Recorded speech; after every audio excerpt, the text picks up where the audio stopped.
that woman paying over $2,000 a month by herself in bills, stop fucking texting her WYD. Stop wasting her goddamn time. Cash app her, Zelle her, Venmo.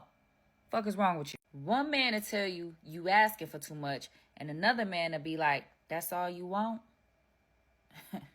Would you live on a planet with only women? I'm gonna say yes. Of course. No question about it. Absolutely. I would be pleased, happy, safe. Oh my God, my life would be. Hold on. Chef's kiss. Period. Hell yeah. Hell yeah. Why not? Women are beautiful. I would, but I need to have some type of, rocket ship that will take me to a planet with the men too.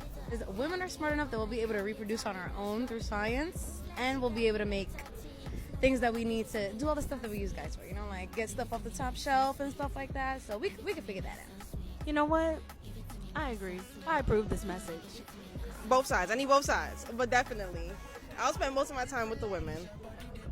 Okay, I like that too. Gotta have the best of both worlds. Best of both worlds. I can't just have one. Like, it's women. Duh.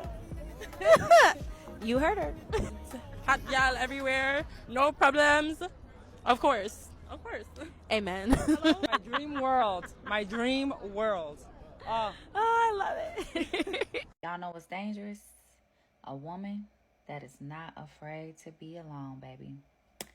Because listen, when you learn to enjoy your own company, can't nobody manipulate you with their presence. You are not pressed for nobody to be all up in your face, in your space. Most people are out here settling, putting up with a bunch of bullshit, all because they're afraid to be by themselves. But when you fall in love with your peace, like the peace that you bring to yourself, you fall in love with your daily routines. You know what I'm saying? Like your skincare routines, your workout routines, your work routines, just the things that you love to do, building your own daily habits. Honey, start realizing that being lonely isn't something to fear. It's really something that you should master. Stop chasing after people who disturb your peace just because you don't want to be alone. Stop overgiving just to be chosen. And baby, stop lowering your standards just to be seen. It's not worth it. Once you master being alone and truly enjoying your own company, you move different. You choose different. Okay? Yes, baby. Give me 1 second, okay? Hi, honey. How much are these phones? 15. 15. Okay. Baby, can you please send me $15,000? Oh, no, it's 1,500. Oh, really? I heard you. But you said 15,000. Yeah, but you see, this is your business, and this is my business. Yes, $15,000. Thanks, baby. Bye. Can I get some? Understand this, that when a real masculine man watches stuff like that, I'm not talking about simps, I'm not talking about red pill toxic masculinist or anything like that. I'm not talking about cheaters and players and guys that, play the game. I'm talking about real, actual masculine men watch videos like that. It makes them want to go, well, I'm not welcome in a woman's life in the United States of America. I'm going to tell you, whether I don't care if you're doing it because, well, those videos gets lots of views and I need money. And I want to buy a house. So I'll just lie on the internet about how I feel and make a bunch of, I don't care what the motivation is. I don't care if that's how you really feel. You have basically told all actual, real, masculine men that you're not welcome in the United States of America. You're not welcome in the dating market. You're not. So what do most of us do?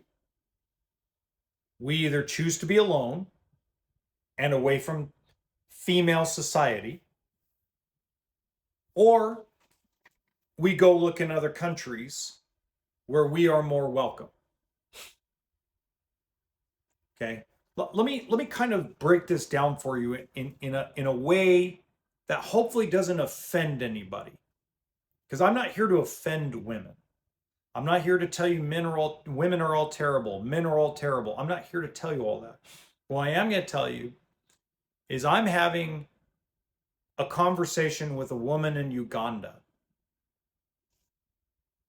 She's got a master's degree, speaks 8 languages, highly independent woman, 3 kids from her previous marriage.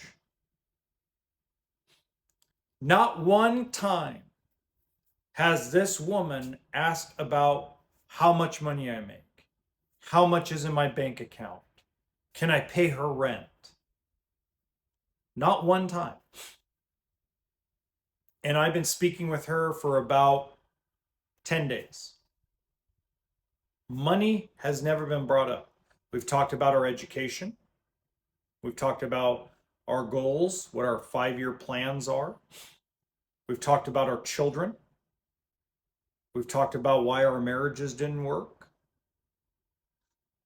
She asked me something very interesting that I'd never been asked before. She said, because she knows that I like football, American football. And I don't think she quite understands yet the difference between college and pro. We're still having that conversation. But she asked me, she says, on Sunday, when you sit and watch American football, what's your favorite dessert to eat?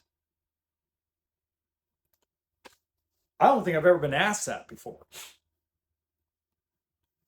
You know, she's asked me about, do men really consume that much beer watching American football? Do men really like smoking cigars when watching golf? She asked me a bunch of questions about being a man and what it's like to be a man in the United States. You know, I get to ask her things. And it's, you know, there's this, because there's so many perverted men that go to countries with young girls and do things unspeakable, it really ruins the vibe of what a passport bro really is. And I've learned that a passport bro is someone that is legitimately looking for someone that matches with their vibe better. And there's a lot of hate for that. Women hate women in other countries and hate men in their own country because, oh, you know, my mom is a Korean woman. This was a video I saw. My mom's a Korean woman who married the ugliest white guy on God's green earth. Has been married to him for 25 years. And she hardly speaks any English. And, you know, he's just doing it to diddle her and blah, blah, blah. So she's been with the man for 25 years. You didn't say and ask your mom, are you happy in your marriage?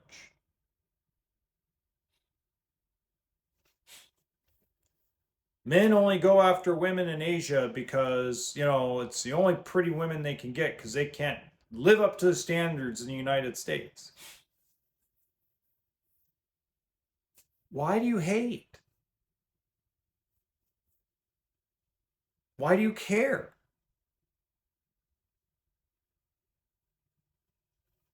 If men like me want to meet women in other countries, if I want to meet a woman 35 and older, pretty well educated, prefer if she already had kids, because I have kids, and preferred the conversation to be something other than what's your bank account, what do you do for a living, how much money do you make, can you pay my rent, pay for my hair, pay for my nails.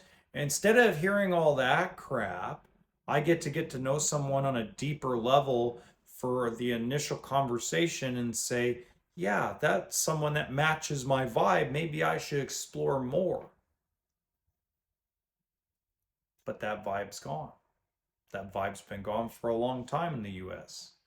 So why are you blaming men like me for wanting to go find companionship and love when I can't find it here in the US because I've got crooked teeth, because I'm 5'9", because I've got a size 11.5 shoe? because my goals and dreams are not about owning a Lamborghini or having a $10 million mansion. Because my goals are about something outside of materialistic things. Why are you mad at me when I can find someone that matches my vibe more in a place like Africa or New Zealand or Australia or Switzerland or Eastern Europe, maybe parts of South or Central America, maybe the Caribbean? Why are you mad? You didn't want us anyway. If you didn't want us anyway, why are you mad that we're going somewhere else to find someone if you don't want us? That's what I'd like to know.